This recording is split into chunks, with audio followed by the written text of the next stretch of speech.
यहाँ पे हमारा टॉपिक है जीरो पोलिनोमियल। तो सबसे पहले इसको डिफाइन करते हैं, इसके बाद इसको समझाने का प्रयास करेंगे। तो जीरो पोलिनोमियल में हम लोग लिखते हैं कि a polynomial which has exactly one term namely 0 is known as zero polynomial. ध्यान से एकदम समझना, जीरो पोलिनोमियल।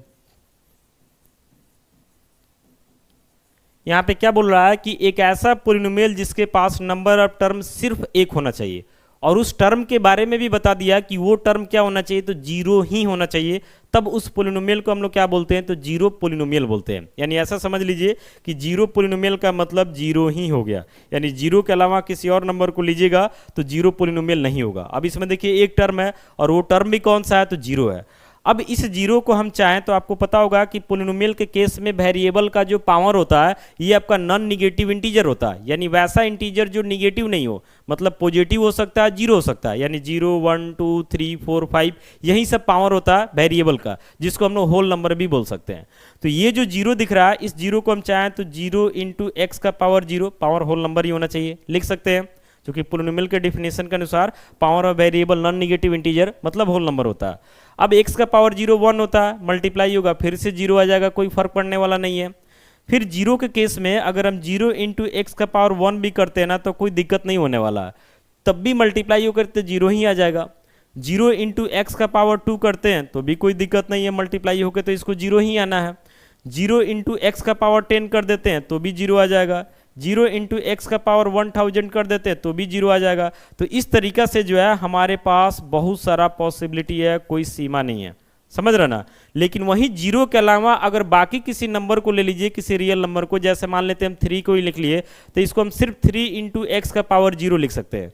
इसको हम चाहें कि हम 3 इंटू एक्स का पावर 1 कर दे तो ऐसा लिखना जो है हमारे लिए गलत हो जाएगा, क्योंकि मल्टीप्लाई होगा तो 3 नहीं आ पाएगा। लेकिन इस केस में तो जीरो है ना, जीरो से किसी भी नंबर में मल्टीप्लाई होता तो जीरो ही आ जाता है। तो समझिए कि ऐसा सिचुएशन जो है जीरो के अलावा किसी अदर रियल नंबर के साथ जो है पॉसिबल नहीं हो पाता। जीरो के अलावा जितना भी रियल नंबर है वो सबके साथ जो है सिर्फ x का पावर 0 लगा के लिख सकते हैं, यानी ये सबका डिग्री 0 होता है, जिसके वजह से जीरो के अलावा जो भी रियल नंबर है वो सबको हम लोग कांस्टेंट पोलिनोमियल बोलते हैं। लेकिन इस केस में जो है जीरो भी लिख सकते हैं पावर में, 1 2 3 ऐसा हमारे पास जो है अनलिमिटेड ऑप्शन है, इसी वजह से जो है इसको जीरो पोलिनोमियल बोलते हैं। और बाकी जब बात किया जाएगा इसके डिग्री के बारे में तो इसका डिग्री जो है नॉट डिफाइंड हो जाता है, क्योंकि आपके पास बहुत सारा ऑप्शन है। अब आपको पता है कि वेरिएबल का जो सबसे बड़ा पावर होता है उसी को डिग्री बोलते हैं, तो इसमें तो कोई लिमिट ही नहीं है।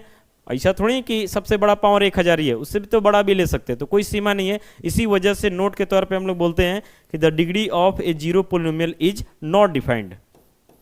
The degree of A zero polynomial is not defined. यानी अगर आपसे कोई पूछता है जीरो पोलिनोमियल तो आप बता सकते हैं कि वैसा पोलिनोमियल जिसमें सिर्फ एक टर्म हो और वो टर्म के बारे में भी बता दिया गया कि जीरो होना चाहिए, उसको जीरो पोलिनोमियल बोलते हैं। और बाकी इसके डिग्री के बारे में बात आएगा तो इसका डिग्री जो है डिफाइंड नहीं होता है, यानी इसके डिग्री को हम नहीं बता सकते। तो उम्मीद करते हैं कि जीरो पोलिनोमियल आपको समझ में आ गया होगा। बाकी मिलते हैं अगले वीडियो के साथ। Thank you.